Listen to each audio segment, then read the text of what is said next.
유다의 별 2권 대시도진기 한 권에 이어서 고진과 이유현의 사건 조사는 계속된다. 우선 컨테이너 박스에서 자살한 것으로 위장한 여순철 살인사건을 조사하기 위해 이유현은 용접 전문가를 불러서 컨테이너 박스를 조사하지만 외부에서 용접을 한 흔적이 없는 것으로 밝혀진다. 또한 일본에서 안병조를 살해한 사람이 반여한일 것으로 추측했으나 반여한의 시신이 국내에서 발견되면서 범인 추적이 오리무중이 되었다. 그리고 자신의 수하 3명이 동시에 살해되자 목숨의 위협을 느낀 이민건도 그를 가지고 사라져 버린다. 고진과 이유현은 모든 사건의 중심에 용혜운이 있다고 생각하고 용혜운의 어머니가 안 계심으로 이모를 만나서 그의 어린 시절부터 조사하기로 한다. 재미있는 사실은 용혜운의 어머니의 이름은 용여순으로 아들이 어머니의 성을 따르고 있다는 점이었다. 일단 그들은 그 점에 착안해서 용혜운의 이모에게 찾아가 용혜운의 어릴 적 이야기와 아버지에 대해 조사하기로 한다. 용혜운의 이모 용귀수는 여동생과 제부의 만남과 용혜운의 어린 시절 일화를 들려준다. 동생이 수원터미널에서 매표원으로 일할 때 진성모라는 남자를 만나게 되었다고 했다. 그 진성모가 바로 용혜운의 아버지였다. 그런데 제부 진성모는 일도 하지 않고 동생이 먹여 살렸는데 어느 날 한 여자가 여동생네 집에 찾아와 자신이 진성모의 아내라고 하며 한바탕 소동을 일으킨 얘기도 해주었다. 시기상으로 동생보다 후에 만나 딸을 낳은 그 여자 때문에 동생과 진성모가 헤어졌다고 했다. 진성모의 얼굴이 궁금한 그들에게 그녀는 사진이 없다고 했다. 그리고 더 수사를 진행하여 진성모를 조사했다. 그는 이미 5년 전에 죽은 것으로 나왔다. 그런데 신기한 것은 진성모의 어머니 이름이 진상화라는 점이었다. 어머니의 성을 물려받은 진성모와 진성모의 자식으로 또 어머니 성을 물려받은 용혜운이 무언가 연결된 것처럼 보였다. 고진과 이유현은 전남 영암으로 진상화를 만나러 간다. 그리고 그녀가 젊을 때 다방을 하던 시절에 진성모의 아버지를 만났다는 얘기를 듣는다. 그녀가 채 20살이 안 되던 시절에 성모의 아버지는 이미 50줄에 들어선 나이 많은 남자였다. 그 남자는 성모가 태어난 후 홀연히 사라졌다고 했다. 그리고 20여 년 전에 사망한 남편을 경찰서에서 확인했다고 했다. 남편의 이름이 어떻게 되냐고 묻자 그녀는 이대철이라고 알려주었다. 성모의 아버지의 사진이 있는지 묻자 역시 사진은 없다고 했다. 사진 찍는 것을 유독 싫어했다고 했다. 그녀로부터 얻을 수 있는 정보는 이 정도로 만족해야 했다.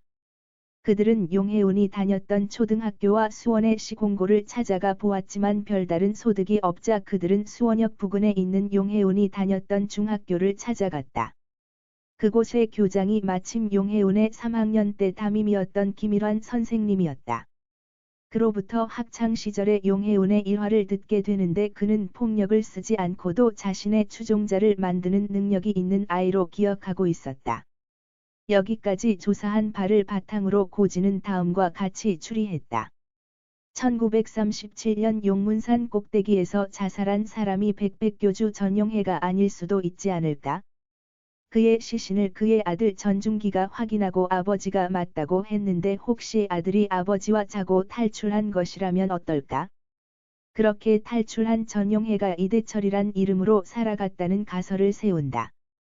그러나 이유현은 당시 백백교주의 발표 나이를 들어 틀린 추리라고 몰아세운다.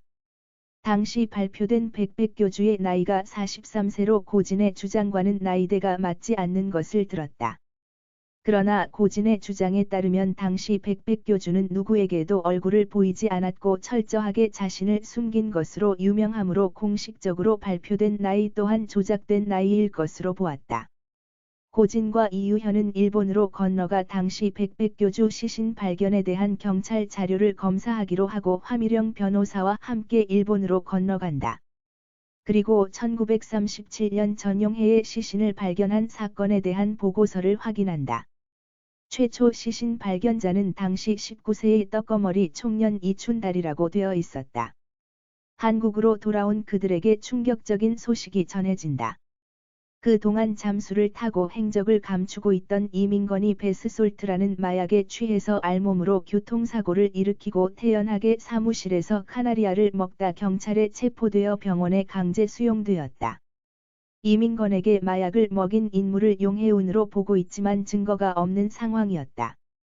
답답하지만 사건은 전혀 진척되지 않고 있었다. 어느 날 뉴스에 고순사의 화재가 났다는 보도가 나온다.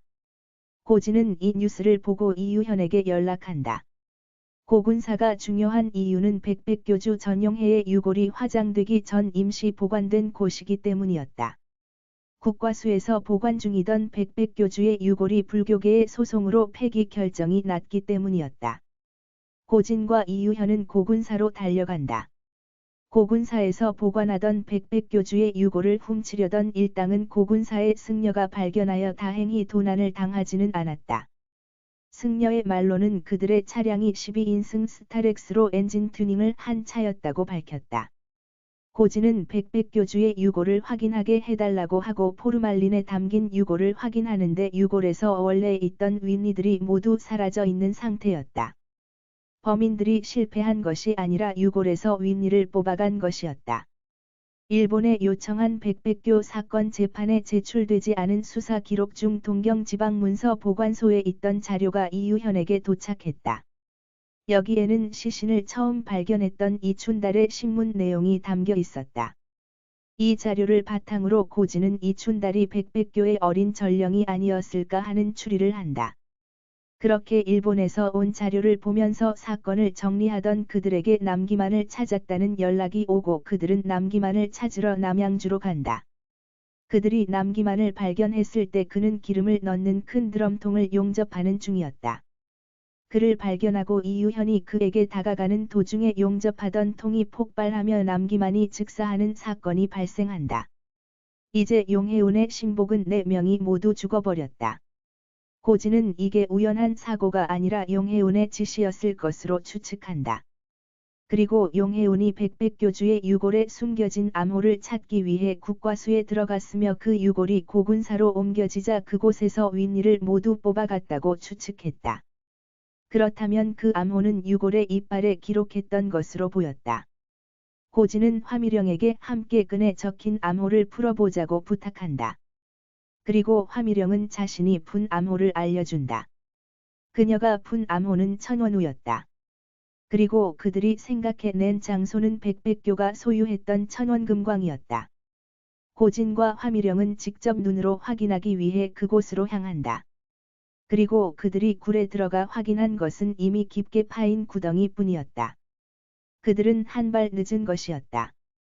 화미령은 택시를 타고 집으로 가버리고 고진은 그곳으로 그들을 안내해준 강영덕과 술잔을 기울이며 그에게서 백백교에 얽힌 다양한 이야기들을 전해 듣는다. 그리고 고진은 한 가지 힌트를 얻는다. 백백교의 본부가 있던 계곡의 이름이 우원천이라는 것이었다.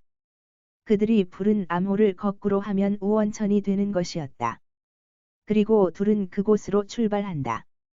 그들이 도착한 곳에는 교회 건물로 보이는 것이 서 있었다. 먼저 들어간 이유현은 조금 후에 들어간 고진의 눈에 보이지 않았다. 그리고 지하로 내려간 이유현은 보이지 않고 다른 한 사람이 예배석에 앉아 있는 것이 보였다. 그는 그들이 계속 의심하고 있던 용해운이 앉아 있었다. 용해운을 마주한 고진은 그동안 자신이 생각한 그의 범행에 대해 묻는다.